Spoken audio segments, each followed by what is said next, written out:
Presiden Ukraina Volodymyr Zelensky menyerukan lagi untuk bisa melakukan pembicaraan dengan pihak Rusia pada Sabtu 19 Maret 2022. Dia mengatakan bahwa Ukraina adalah satu-satunya kesempatan bagi Rusia untuk meminimalkan kerusakan yang dilakukan atas kesalahan mereka sendiri setelah menyerang. Kedua belah pihak belum lama ini telah mengadakan negosiasi jarak jauh, tetapi seperti putaran perundingan sebelumnya, mereka hanya menghasilkan sedikit kemajuan, tidak ada yang pernah di tingkat presiden. Inilah saatnya untuk bertemu, berbicara, waktu untuk memperbaiki integritas teritorial dan keadilan untuk Ukraina, kata Zelensky dalam sebuah video yang diunggah ke Facebook. Jika tidak, kerugian Rusia akan menjadi sedemikian rupa sehingga dalam beberapa generasi tidak akan pulih, ungkap dia dikutip dari kantor berita AFP.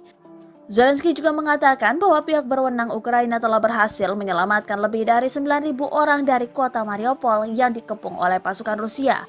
Sementara itu, dia menyebutkan masih belum ada informasi tentang jumlah orang yang tewas ketika sebuah teater di kota yang melindungi warga sipil dibom.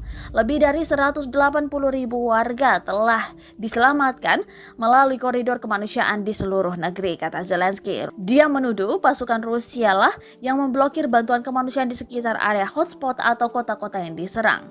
Ini adalah kejahatan perang, tambah Zelensky.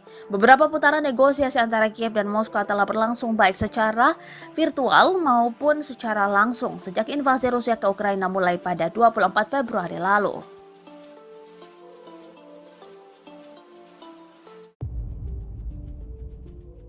Terima kasih sudah nonton. Jangan lupa like, subscribe, dan share ya.